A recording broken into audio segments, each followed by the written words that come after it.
Welcome everybody to a look at the ninth and final film in the V Cinema Essentials Bullets and Betrayal box set. So the ninth and final film is 1994's XX Beautiful Hunter.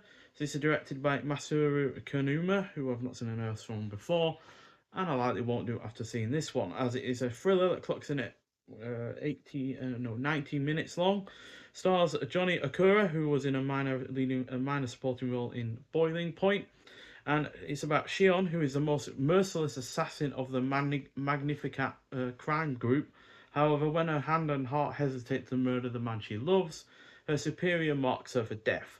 Torn from the crime lords who are her only family, Shion must choose between a life of killing and a life on the run. So I had plenty of reservations going into this based on the poster, which I'll show you now for that reason alone, and as well as those involved, as they have done numerous kind of more pornographic films in the past. So yeah, and although this wasn't as entirely explicit in its depiction of sex as I feared, it does still ultimately feel only a step below a porn film, unfortunately.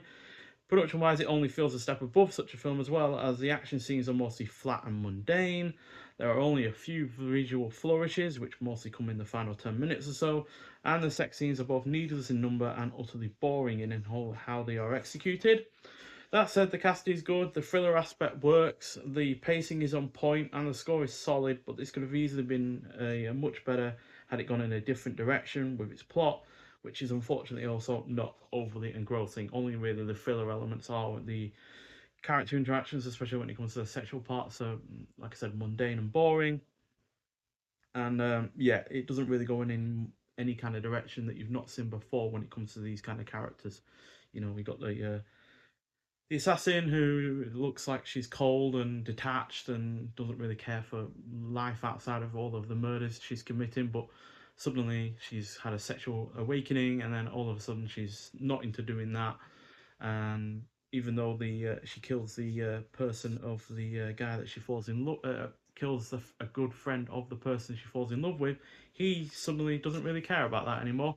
It takes him very little amount of time to suddenly get over his dear friend's death at her hands, by the way, and suddenly have a relationship with her, which I just don't find believable at all. So, yeah, unfortunately, this is only going to get a 2.5 out of 5, easily the lowest rated out of the box set, coming in half a star under Burning Dog, which was the previous lowest rated of the bunch, and yeah, well below what I would consider my favourites would be Crime Hunter, Bullets of Rage, Stranger, Female Prison Scorpion Death Threat, and Danger Point The Road to Hell. They would be my favourites of the bunch. So, yeah, but even so, Neo Chimpera, Zoom Goes a Bullet, also got a 4 out of 5.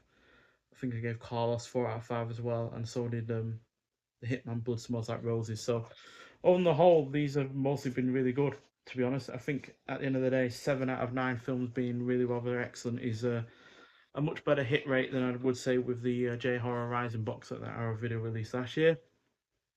The only query I have with this is, why is this the only film in this box set to get a film on its own? It does make me think that this was supposed to be alongside another film, a 10th and final film in this box set, but for whatever reason they just didn't get the rights, or it just wasn't in a good enough condition to put it on this release. I don't know, because 9 seems like an odd number, and it especially seems like an odd number when only one of the films is given a disc on its own, and it's the worst of the bunch. So yeah, but it has had a high definition 1080p Blu-ray presentation, original lossless Japanese stereo audio.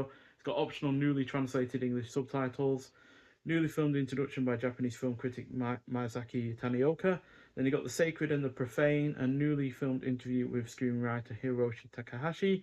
Then you got They Brought Back the Sleeves, a brand new video essay on XX Beautiful Hunter by critic and Japanese cinema expert Patrick Macias, or Messias. And then you got original trailer and the reversible sleeve artwork, which is that one. So yeah, at least they got the gun or whatever right in this artwork release, but again, it is fairly typical of the rest of the films in terms of the artwork, which yeah, I was all right with for the first few, but the more I looked at them, the more I got through more of the films, the more I just saw that they were just overly similar and a little bit boring. And yeah, in terms of one of them, got the completely wrong gun on the artwork that was used in the film itself. So yeah, but on the whole, really rather solid box set. Even with this getting 2.5 and Burning Dog only getting 3 out of 5, I'm still overall going to give this a 4 out of 5. This box set in general. So yeah, it is one that is worth seeing. I am glad I bought it.